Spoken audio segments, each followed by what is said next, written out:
from the heart of Dubai, where tomorrow is being built today, to the world. Welcome to the CTO Show with Mehmet. Here, we redefine technology and reimagine possibilities. With Mehmet, delve into the riveting realms of AI, cybersecurity, and digital technology. Experience the thrilling highs and lows of startups. Immerse yourself in the spirit of entrepreneurship and witness the future of business innovation being written in real time. Now, without further ado, let's tune in and explore the future. Hello and welcome back to a new episode of the CTO Show with Mehmet. Today, I'm very pleased. Joining me from the West Coast in the US, Dr. Andrey Kunov. Dr. Andrey, thank you very much for being here with me today. The way I love to do it, I keep it to my guests to introduce themselves, but you're doing some very special work for startups, for technology, and you are actually in the heart of Silicon Valley talking to me today. So I will leave, the intro for you. Tell me a little bit more about your journey, and then we can start the conversation from there. So the floor is yours. Thank you very much. First of all, Mehmet, I wanted to thank you for inviting me to your podcast and sharing your time with me. I really appreciate that. Every time when somebody calls me doctor, I feel a little bit like an imposter. Doctors are the people who are supposed to treat people out of medical conditions. I'm not that kind of doctor, right? I just got my PhD from Stanford University in political science and economics. So my doctor is all about scientific knowledge and being a scientist in the past. But I've been doing mostly pursuing entrepreneurship career for the last at least 15 years, when I started my first company, which is called Silicon Valley Innovation Center. And then I started another company, which is called BrioLink. So I consider myself to be a serial entrepreneur. Being in the middle of Silicon Valley, it helps you with lots of interesting perspectives, with lots of people who live here and build new technology companies. So that's what I am all about. I was born in Kazakhstan 53 years ago, and then I came to Silicon Valley in the mid-90s as a young student at Stanford. I got my master's degree first at Stanford, and then I was accepted to a doctoral program. That's where doctor comes from. And then when I graduated in 2008, I was thinking, what should I do? I published a few books in the past. I've been thinking about being a researcher for a long time. I did quite a bit of research, mostly on the topics of political economy, something that it's a science that exists between economics and political science. But then eventually I decided that entrepreneurship is probably the most interesting career in life. And your audiences, Mehmet, those who are entrepreneurs, they can probably share that kind of sentiment, that running your own business, being responsible for your own life, for your own financial success, is one of the most exhilarating things in life. And that's what I decided to do for the rest of my life. And that's what I've been doing since then. Great. I can resonate from my own journey also, Andrey, regarding the entrepreneurship. It's the best thing that someone can do, not only from financial perspective. It's like, you just do and create something, and then you grow it, and then you take it to the next level. Your journey is really fascinating, and I think there's a lot of lessons that we can learn from. And you've been in different disciplines, and I'm always curious to understand and know, from all these things together, what's the common thread? You mentioned about different domains and subdomains now, and later entrepreneurship. What do you think is the common thread when you try to put all that knowledge that you have built all these years together? Well, I guess in my case, specifically, a common thread would be an opportunity to come up with your own ideas to start from. What is it that you want to do in life, right? And then trying to materialize those ideas, manifest them in the world, and make those ideas valuable products, or in my case, these are services and solutions, and then offer them to the world, learn all the necessary technologies and approaches that make it possible for you not just to fantasize about your ideas, but actually, as I said, materialize them in some kind of implementation and then offer them to your potential clients or your customers. So that's, I guess, what has always been absolutely interesting for me. Even when I did science, it was a similar threat for me, similar motivation, that I could come up with some scientific hypothesis about the way how world works and test those hypotheses with the data, with empirical evidence, and then try to publish that. For a scientist, it's a publication in a reputable magazine or journal is probably the biggest motivation and a reward, because that's how you're being judged by the world, how good you are. If your ideas really explain the way how world works. In business, it's not like that.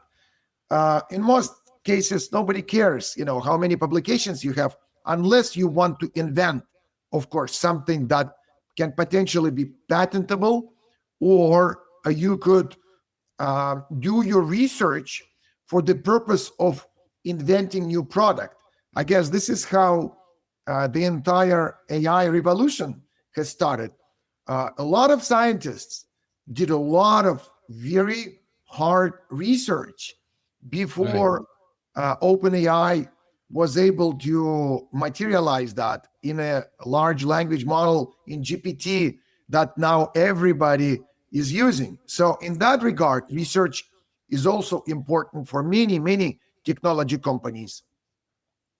I'm happy you mentioned innovation. I'm happy you mentioned also about AI.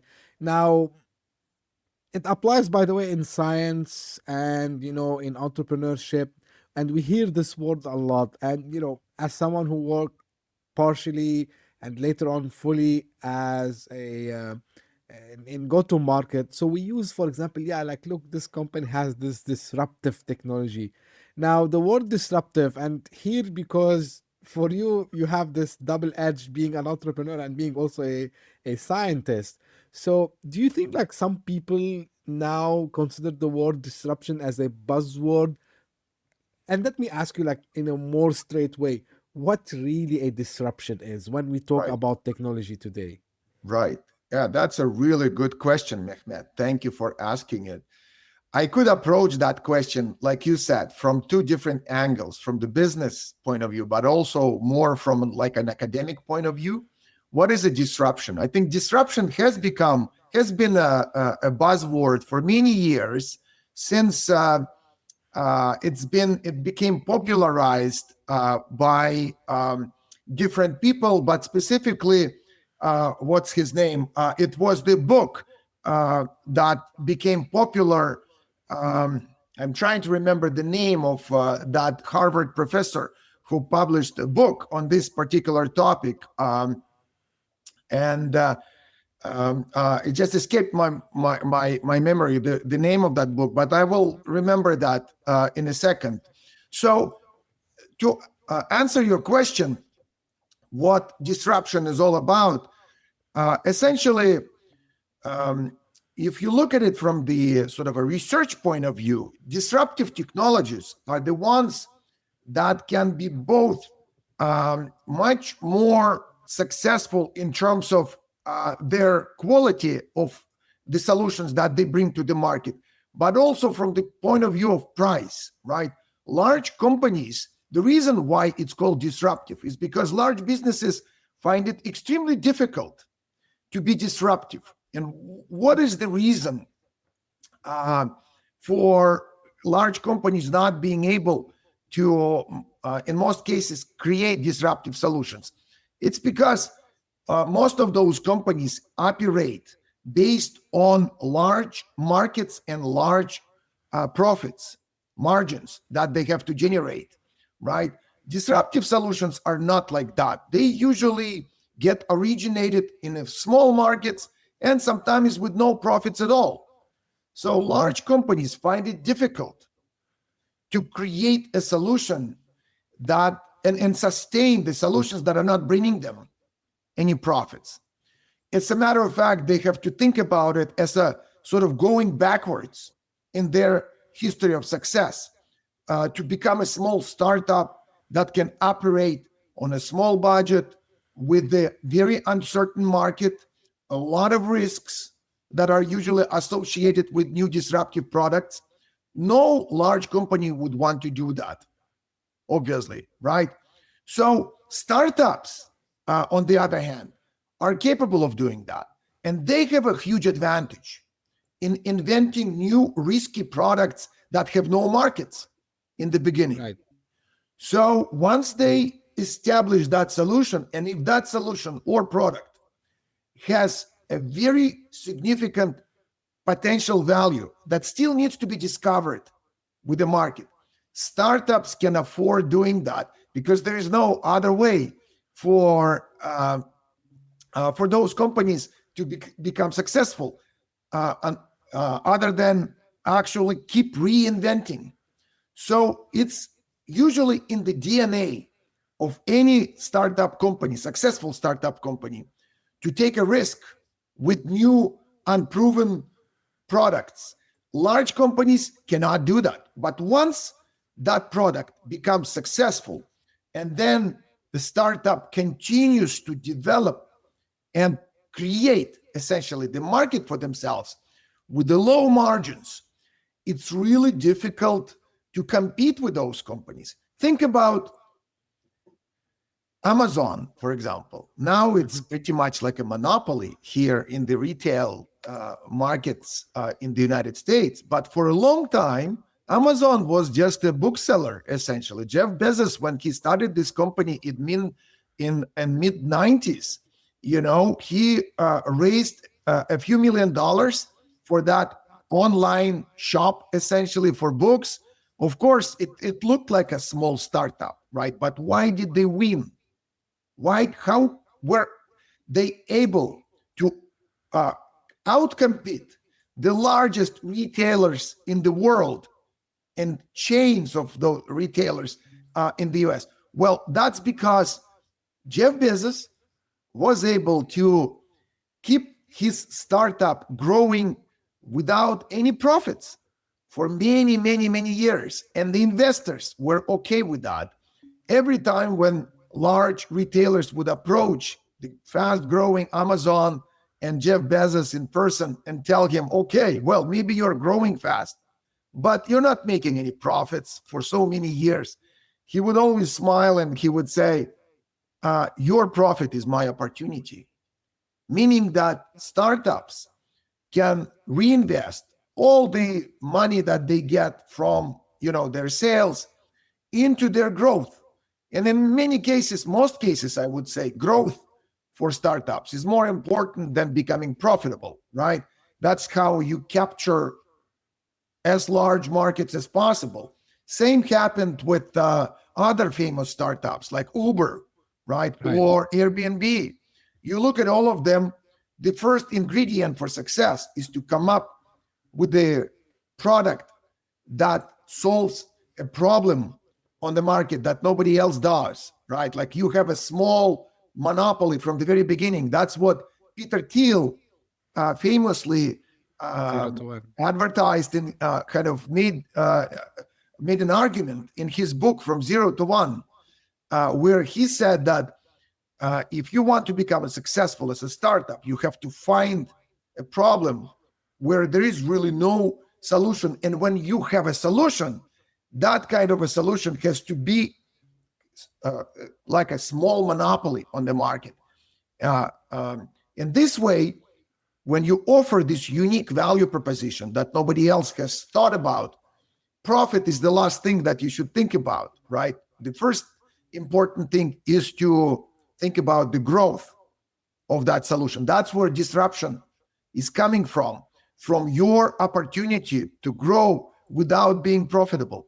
No large company can afford that, or no existing company on the market which has to generate profit. That's the reason for their existence, right? For the existence of any company. But startups are not typical companies. They can grow for a long time being supported by investment money on the market without trying to extract profit, because profitability makes your company more vulnerable in many ways to competition. Those companies that have a different cost structure in their business, those who are, let's say, more efficient in terms of their costs, or maybe those who are larger in terms of their markets, they can come and squeeze you out of that market, right? But if you are small and if you can afford to grow without being profitable and offering a unique solution that no competition is capable of quickly and easily replicating, that's what makes you disruptive. Great. I think the book you were referring to, because Innovator's Dilemma. Yes. exactly. Yeah. Now, a lot of things, Christians. yeah, lots of things you mentioned, Andrey, which sparked immediately a few questions in my mind. So, of course, the 0 to 1 and trying to get something where you become monopoly. And I think there are a lot of companies that they have done. And you mentioned Amazon, you mentioned Uber, and I think at some stage. Now, I was reading the Power Law the other day, and some of the stories that came is that sometimes, and here sometimes putting kind of an investor hat versus a accelerator hat versus an entrepreneur hat. But the thing is, people, they say, okay, we get you, Andrey. We need to be disruptive. We need to come with something that no one else, came up with before. But in such times where knowledge is abundant, AI made everything easy, how I can be disruptive? And maybe someone would go and say, when Google came, they were not the first ones to invent the search engine, but they managed to get the 0 to 1 moment also themselves. Trying, of course, I know I know like how it should be answered, but I would love to hear it from the expert, from you. So the question is, in the abundance of knowledge, how can you still have something unique, right? Yes. When everybody Yeah. can know everything. Right. Well, that's another really good question. Thank you for asking that, Mehmet. My answer to that would be, it really doesn't matter much. The knowledge by itself does not create companies. The knowledge is the only works like a vector, giving you the right direction where you have to be going. That's what the knowledge is good for. If you don't have any knowledge, it's very easy to make a wrong direction where you're going to spend your life, your time, right? If you don't know the market, you don't know your customers. So all of that unique expertise that you can extract from AI is only good enough to help you with the direction where you want to go. But the rest of the journey, I would say 99%, it's not about knowledge. It's about your stamina. It's about your persistence. It's about execution. Mm-hmm. A lot of people who know where to go, they don't, because they're always afraid, or they just don't have that guts that separates entrepreneurs, risk-taking, from the rest of the crowd. And if you're a true entrepreneur, the 99% of your journey will be about your ability to put that knowledge to action. Because most people stop at that point. They like good at criticizing. It's because it's very easy, right, to trash any new idea, you can always find vulnerabilities, risks. Why you're doing that? Just go get a job, right? That's what you get from that advice that you get from all of your relatives when you decide to start a company. Like, why are you doing these crazy ideas? That's kind of a normal reaction that you will get as an entrepreneur from the most of the world, because that's what the world only knows.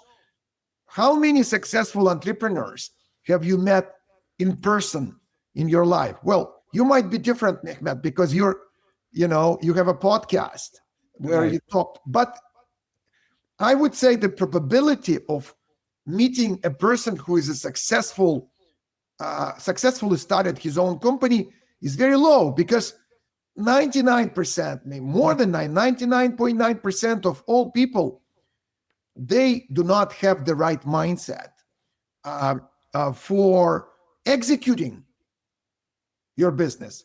It's not just about the knowledge. So AI is like any other a good technology tool that can be helpful to you as an entrepreneur, but it does not make the life of entrepreneur any easier, meaning that you still have to set up your business, you still have to find your customers, you still have to learn all the important elements of success, right? How to raise capital, how to manage those investors, how to manage your team, and so on. Like tons of questions that are absolutely, they depend on you. They don't depend on AI. They don't depend on even your competition.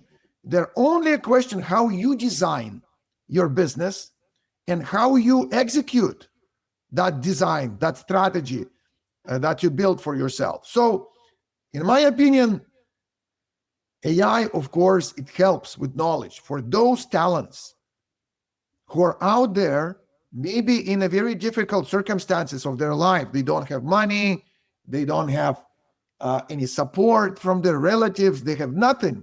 But if they have access to artificial intelligence and models that they can talk to, and they can get that knowledge which can help you to start your business, that is a huge advantage, to discover more talents out there who are willing to start a business, but they were just born in adverse circumstances of their life. And here is another point, Mehmet, which is very important. Business and entrepreneurship is not a zero-sum game like politics. It's not a negative-sum game like wars, where everybody is worse off when they finish the war. Like most of the wars are like that, when people kill each other, that we see, unfortunately, things like that happen around the world. In game theory, that's what is called negative-sum game. When we play a game with each other, when we interact with each other, and both of us walk away being worse, in a worse situation than we were before we started that game. That's a negative sum, right? And we just distribute that negativity between each other. These are wars. Politics is zero sum. It's when I win, you lose. You win, I lose. When you add that together, there's zero. What is left, right? Business is a positive sum game. So the more entrepreneurs the better your life will be, all things equal. The more businesses are out there selling their products, the better potentially your life as a consumer or another entrepreneur will be. So when I hear that there is more entrepreneurs out there, even in my line of business, I'm only happy about that. Of course, there is a such thing as competition. Yes, that keeps you in line, right? It keeps you being a disciplined person, because you know that if you're not delivering your products or solutions to the market efficiently, there will be somebody else who is smarter or stronger or more aggressive than you are, who can take your spot. Yes, that's true. But if you kind of rise above that immediate fear of competition and think about how much positive value competition brings to your life. For example, it validates what you're doing. If you're doing something where there's completely no competition, there's always a risk there that perhaps the lack of competition means that nobody wants that new disruptive solution that you're thinking about. So competition is always important and good. But when you rise above that immediate fear of competition, you can quickly see that the world of business is about creating new values, material and non-material values that get distributed across the entire society, across the entire world. And being a part of that game makes me feel much better, because I'm even happy when I meet my competitors, when I can talk to them. And if we can be honest with each other, we can learn a lot from each other without hating each other, right? Because we're not in the war. Exactly. We are just, competing with each other, and we can be friendly and even happy on occasion, meeting people who are doing the same business as you are. So my point in the end, to answer your question, is that you shouldn't worry about other people knowing what you know, because it doesn't really matter that much. What matters is whether you have the guts to walk the walk, so to say, and not just talk the talk, right? Because most people can talk the talk, and very, very few people can walk the walk. Absolutely. I was one of them, by the way, who talk to talk. I confess, but yeah, you need to take the step and try out. Now I want to ask you, Andrey, about your work with the Silicon Valley Innovation Center. So, what kind of founders, what kind of entrepreneurs you're looking for to support? And like, if you can also walk us through why they come to you, how you help them, and how also you try also to put them into the ecosystem as a whole. I would love to hear that from you. Absolutely, yes. So I started this company about 15 years ago. And before that, I used to work at Stanford University. I was an executive director of a research center. Part of my responsibilities back then was to, among other things, was to organize executive education programs for groups of companies and universities that would want to come visit Stanford and learn something new from Stanford faculty. So some of those people kept asking me, can you do something outside of Stanford? Can you organize a program not just with Stanford professors, but with the local companies who could share their knowledge, their expertise, how they run their businesses, how they started their businesses? Questions like that, learning from the horse mouth, so to say, from the origin. I think in Japan, they even have a special word for that. I remember hosting some Japanese clients, and they said that word. I don't speak Japanese myself, but it just shows the appreciation from the opportunity of learning from the source. So I looked around. I couldn't find anybody who would be doing that kind of education. It was something really new. At least for me. So at some point when I understood that nobody has been doing that, I quit my job from Stanford, and I decided to start this company in order to give an opportunity for company leaders from other parts of the world to come to Silicon Valley and meet with startups, meet with established technology companies, and learn something valuable from them.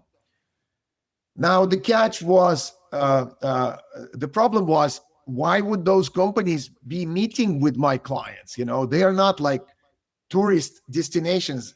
There is no Eiffel Tower in Silicon Valley, right? It's just businesses. They run their own, develop their own products and so on. I quickly discovered, actually, after a few years of working with them, I discovered the reasons. If those startups or even established technology companies would be able to meet with my clients for the purpose of establishing a jointly, how should I say that, mutually beneficial relationships and sales specifically, they would be way more open to work with me. So I started focusing on those opportunities on the market that would be mutually rewarding, that win-win positive sum that I mentioned would be at every opportunity that I would open up, not only for my clients that are established companies around the world, more like traditional companies, but also for the local tech companies when those startups could find an opportunity for being acquired by my clients, or for finding investment from corporate VC arms of my clients, or just becoming a partner for distributing their new solutions to the client base of my clients. So I started discovering all of those opportunities that both sides would be interested in.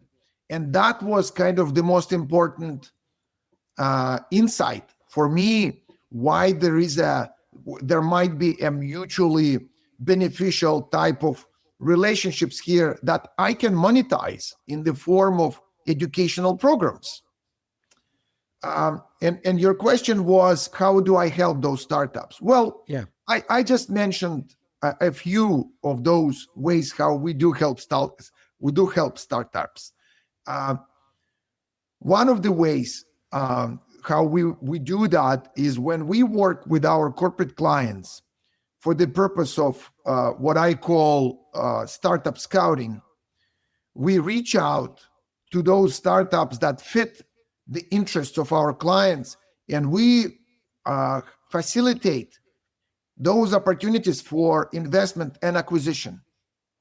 And startups are always on the lookout for additional capital, and sometimes on occasion they are not against of being sold to a larger company, right? There are lots of serial entrepreneurs who prefer to not just to get stuck with one single company, but create multiple ones.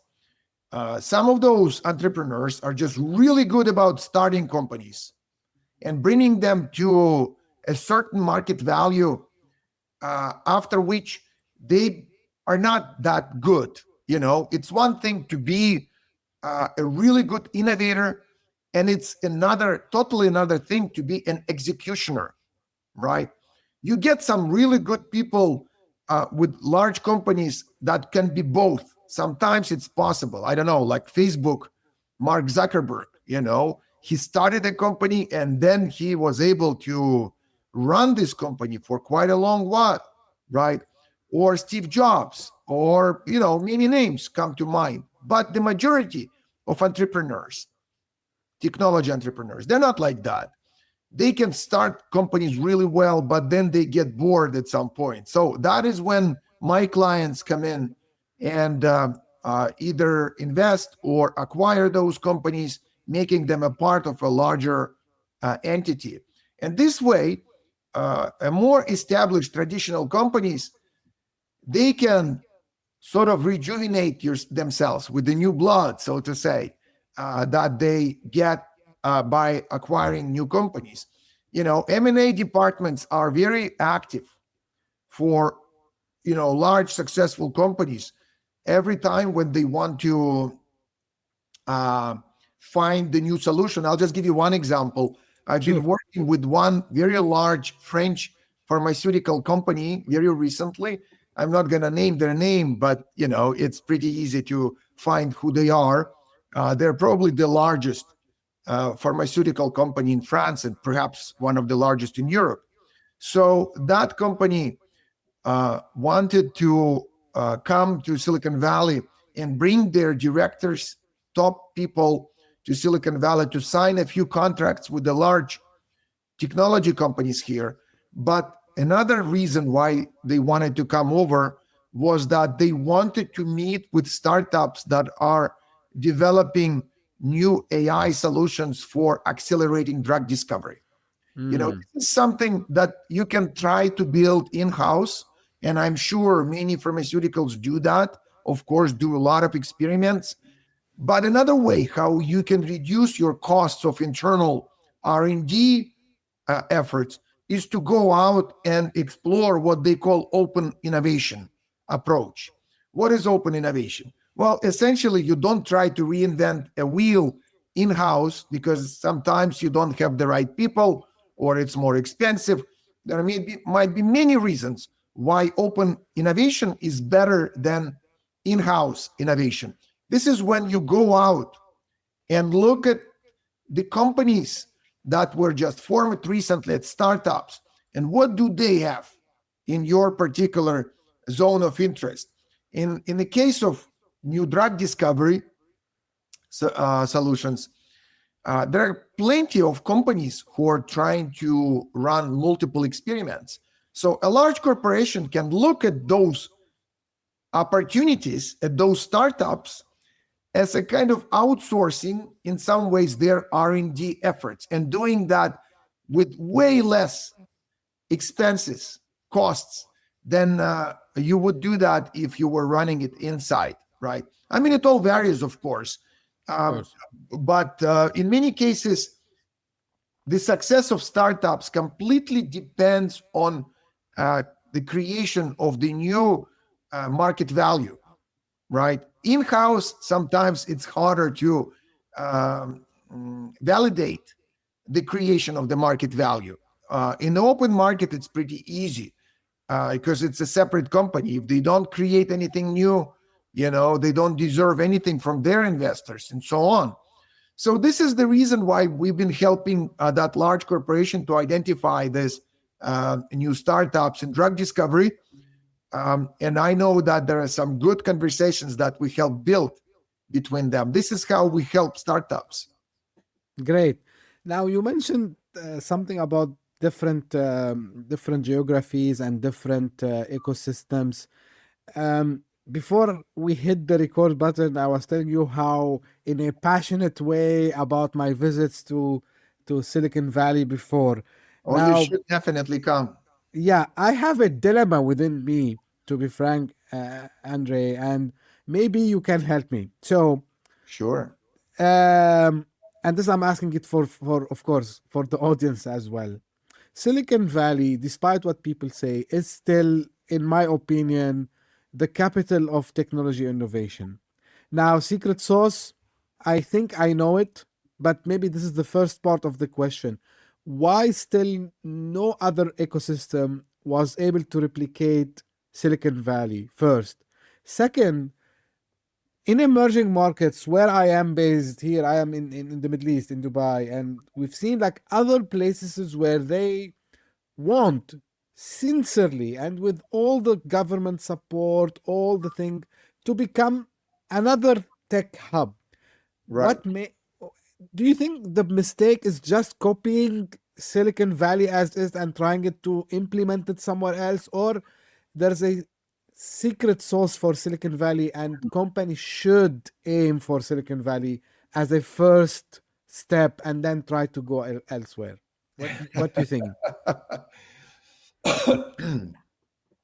Let me just give you my own thoughts about that. Of course, sure, everybody would have their own ideas about the secret sauce of anything, right? Why? Let me ask you this question: why nobody was able to create the same tasteful croissants as French can? What is their secret sauce for their French cuisine? Or you go to, like, you live in Dubai, right? Why Dubai has the tallest building in the world, and nobody was able to build a taller building so far, at least. We will see about the future, of course. Right. There are lots of places out there that are famous for something that they are really unique about. Like they might have a unfair competitive advantage. Like the French people, for example, what is their unfair competitive advantage? Because they love good food, I think, right? That's to start from. What is unfair advantage of Dubai when it comes to architecture and tourism? Well, it's because, I just was crossing Dubai airport. It's amazing how fast you can walk through that airport with the people, being friendly to you. This is by design, of course, right? Like the leadership of UAE and Dubai specifically, they care about customer tourist experience. So they bring lots of things that can augment a tourist experience in a place that used to be a desert. What, 40 years ago, 50 years ago? There was nothing, I guess, like a small village probably where Dubai was standing. And now look at that. It's, every time I come to Dubai, I'm like, wow, amazing. Silicon Valley is also a place like that. It just happened to be a place where you get a combination, not necessarily fully intentionally done, a combination of different factors, right? What are those factors? And what are those factors that are difficult to replicate? And after I describe them to you, I will just give you my opinion how other regions should think about this, including Dubai, by the way. And by the way, I work a lot with Saudi Arabia. So they're trying to build their vibrant ecosystem of startups and technologies and diversify their economy. So I can kind of compare what's happening in Silicon Valley and what other regions like Saudi Arabia or Emirates are working to build. In Silicon Valley, you have several important factors that are difficult to replicate. And for that reason, trying to create a copy of Silicon Valley is not a good idea. You have to invent your own version of Silicon Valley where your factors will work. In the US, it is a large market, for example. People in the United States, the population of the US, are generally open to adopt new technologies when they come to the market, right? You could look at other countries where people might not be that interested in new technologies. They might be more interested in a traditional way of life. So it might be more difficult to distribute your new technology products. But the US is very open in general, right? And it's a large market. So that's one important condition. Another important condition is that the US laws, legislation in general, are very friendly for business. United States in general has been built as a country almost like a paradise for entrepreneurship. I mean, there are lots of issues, of course. I don't want to say that the US is just a paradise. No, not at all. There are a lot of problems. And I could talk about that forever. But still, overall, when you look at legislation, specifically how much protection for the property rights are being given in the US, that is another important factor, specifically for intellectual property rights. Because technology businesses, they're usually built with a big gap in the beginning for your revenues, right? Like you need to raise capital when you have an idea. In order to raise capital, you have to show your investors how you can protect your idea against competition, right? Like unfair competition. So you have to be able to file a patent, all of that stuff, what they call IP rights, intellectual property rights. In the US, it's really good, right? So then the other factor is human capital. United States is really friendly to people like me. In general, it used to be. I mean, things change over time, right? Now there are riots in Los Angeles for some illegal immigrants. Well, I came to this country legally, so it's quite different. I came as a student, and then I got my green card, and then I got my citizenship. But generally speaking, again, without paying too much attention to what's happening right now, United States has historically been very friendly to immigrants, right? And look at who have been creating most of the technology startups over the last bunch of years, decades. It's people like me, immigrants. 70% of all startups have immigrants as their founders in Silicon Valley. Then another factor is a good education. Silicon Valley has Stanford, it has Berkeley, it has Santa Clara, it has San Francisco universities. So all of those universities are like factories, creating new graduates, those who have knowledge, who have hunger for building new businesses. Business schools are amazing. So those people, when they graduate, they're the ones who go to set up and establish new companies. So I just gave you already a few, like 4 or 5 factors. Of course, it doesn't hurt that a climate is very nice here as well, right? It's pretty warm throughout the year, so you can enjoy your life of being an entrepreneur here without like freezing to death. There are places like that that I used to live as well, which is not bad either, but still, it's just, as a combination of all of those factors. The other thing that I would add to that, once you establish a bunch of companies in one place, there is a synergy between them. People can quit one job and then they jump to work in another company, and then they jump quickly to another company and so on. So once you establish an ecosystem of investors, universities, and companies, they start reinforcing each other, which is also a very important factor, what they call network effect, right? Or flywheel. Flywheel, yes. Yeah. Flywheel starts happening when you have a ground for network effect. And a network effect is a very simple idea. It's when you add more users to any product or any system, and adding more users is not diluting the value of that system. It's actually adding more value. So that's where synergy happens, right? So all of these factors made Silicon Valley what it is. Of course, the fact that the government used to help Silicon Valley in the past a lot, like the Department of Defense used to put large contracts for semiconductor companies during the Cold War, also added a lot of government capital that was then later kind of diffused across multiple companies. All of that put together, including the presence of a lot of venture capital, makes Silicon Valley absolutely unique phenomenon, even within the United States. Trying to replicate Silicon Valley does not make much sense, in my opinion, Mehmet. What makes sense is something different, is to analyze how those underlying factors work with each other.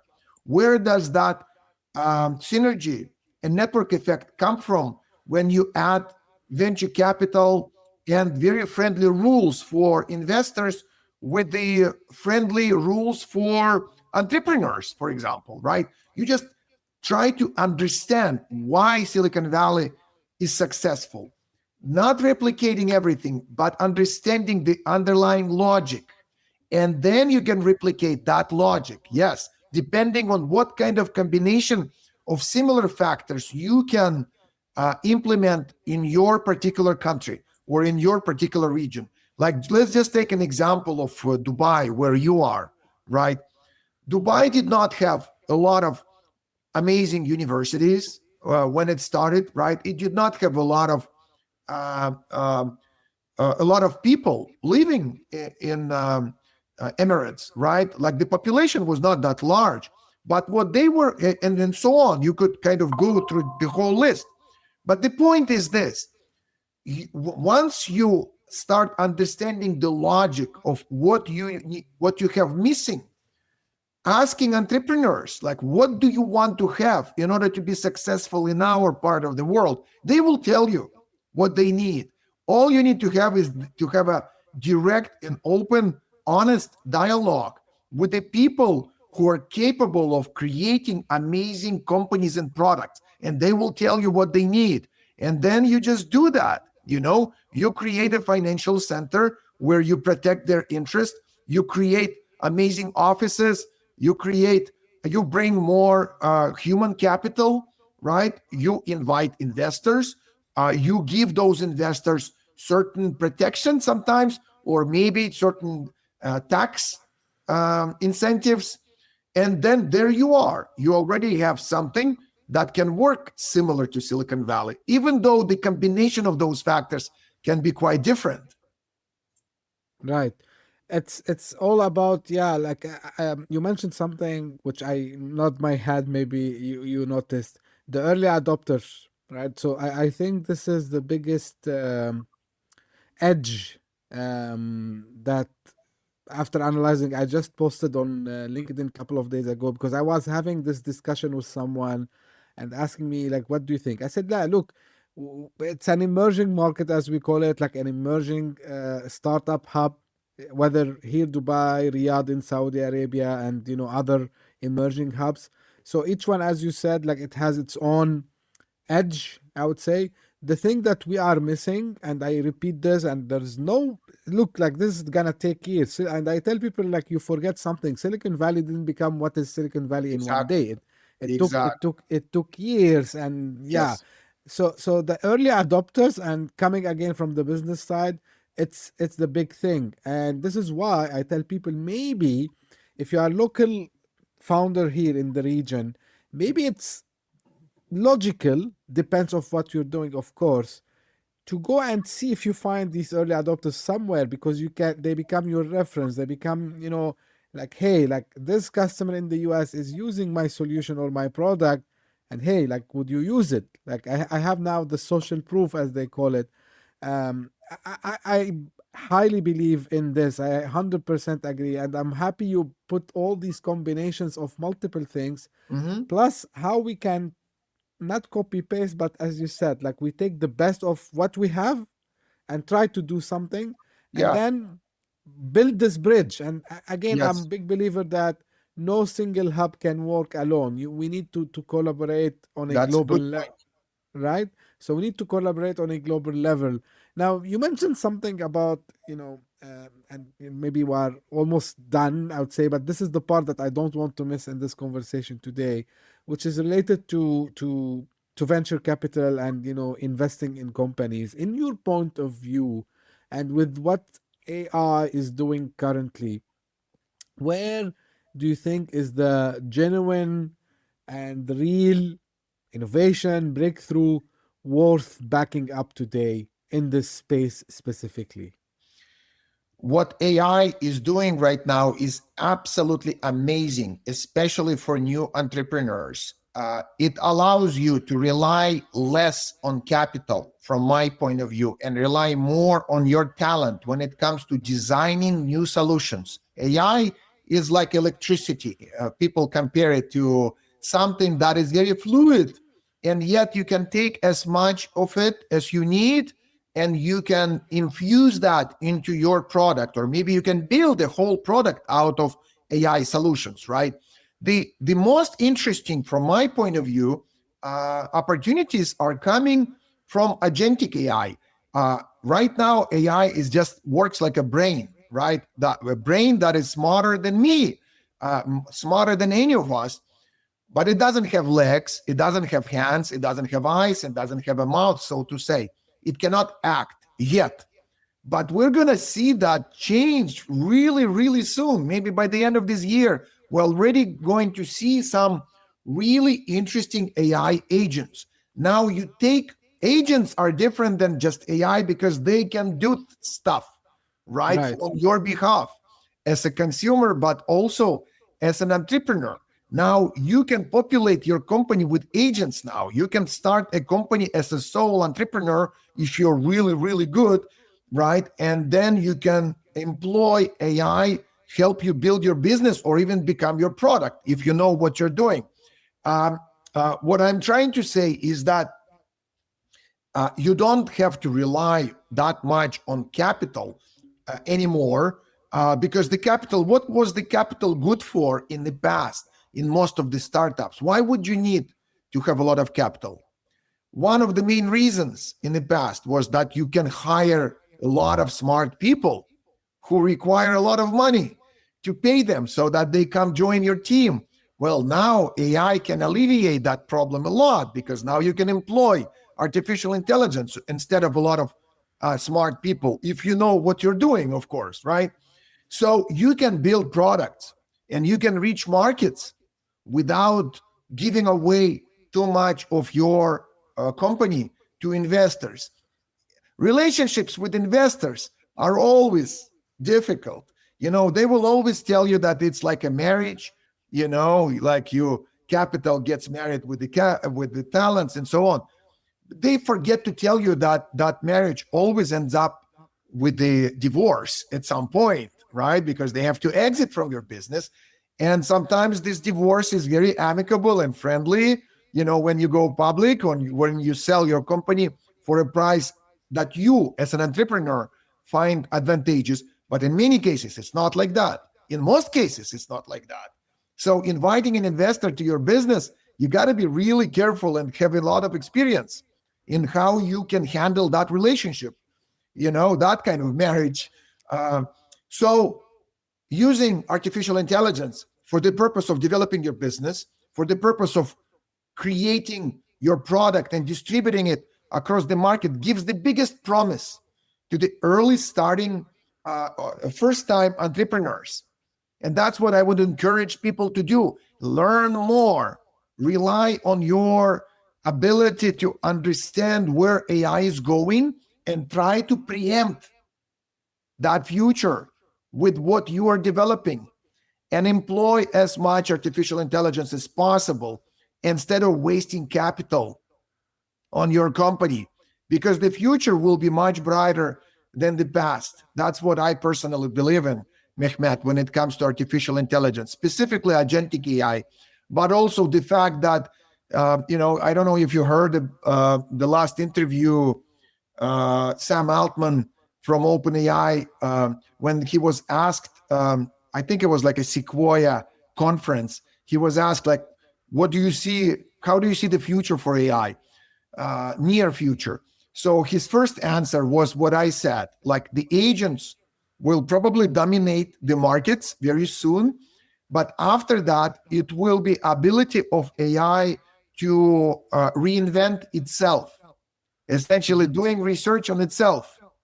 That's what will propel us to superintelligence potentially in the future. I totally believe that we have a chance to achieve superintelligence, like Sam Altman said, within a few thousand days. I think that's how he formulated it, a few years, essentially. Think about the future where AI will have a status of superintelligence, meaning that we will have so much of abundance of that intelligence and knowledge. Knowledge is not going to be a barrier. For even now, it's not anymore, right? It's pretty much abundant. Only what is necessary is your desire to learn new things with the help of AI, with the help of other sources of knowledge. So my point is that AI is making life of entrepreneurs much easier, not more difficult. And you have to take a full advantage of that by learning. On YouTube, there are tons of new resources. And by the way, I'm starting a new resource very soon as well. We will be curating a lot of knowledge on specific practical solutions that can help you automate your business in different ways. Automation means you don't have to rely on capital, one, and you don't have to rely that much on talent, two, meaning that you can build, in some cases, the entire business based on artificial intelligence, if you know how to do that. So this is what we will be doing very soon, and I hope that I would be able to invite your audiences to come visit our new resources for that matter as well. I don't know if I completely answered your question or not. Yes, you did. Absolutely, you did, Andre. And we would, if by the time this episode goes out, if we have the links, anyway, I'm gonna put the link to your We'll do LinkedIn that. profile and to your, to the company also website. So I'm sure they will be able to follow that from there. Well, Andre, like really, it was a very rich. I learned a lot from you today. It was very engaging discussion. This is you asked about like how many entrepreneurs you see in your life. I'm very lucky because when I decided to, and it wasn't on purpose, it happened like just I would say by destiny, which because I wanted this, is that I start to talk to a lot of entrepreneurs. I start to talk to a lot of business leaders, experts like yourself, and this what makes this podcast for me fun. And again, thank you very much. So I think the place to go, Andre, is to find you on the LinkedIn and website. Am I correct? Yeah, the easiest way to find me is LinkedIn, Andrey Kunov on LinkedIn. There's also a website, briolink.com, where we develop custom AI solutions for our corporate clients. There's my first company, which is Silicon Valley Center, Silicon Valley Innovation Center. That's where you can find me, or you can shoot me a message on Telegram, pretty much everywhere. People can find me easily. And I wanted to say, Mehmet, again, thank you very much for inviting me. You have this very interesting business where talking the talk means walking the walk. Not very often you can find a business like that where actually interviewing people gives you an opportunity to build a business for yourself. Yeah, absolutely. This is good to hear this from you also, Andre. I really appreciate this. So for the audience, don't worry. Every link, every resource would be available for you in the show notes. And again, thank you very much, Andre. So this is usually how I end my episodes. This is for the audience. If you just discovered this podcast by luck, thank you for passing by. I hope you enjoyed it. If you did so, give me a small favor. Subscribe, share it with your friends and colleagues, because we're trying to do the network effect that Andre was mentioning before. And if you are one of the people who keeps coming again and again, thank you very much. Thank you for taking the show this year to a new high level of being in multiple countries, top 200 Apple podcast charts into the entrepreneurship category. I couldn't do this without two. First, my guest. Second, you, the audience. Thank you very much. I really appreciate all the help that you do. And as I say always, stay tuned for a new episode very soon. Thank you. Bye-bye. Thank you, Mehmet. Hit that subscribe button. Share the show with your tech-savvy friends and fellow entrepreneurs. And leave us a review on your favorite podcast app. Your support means the world to us.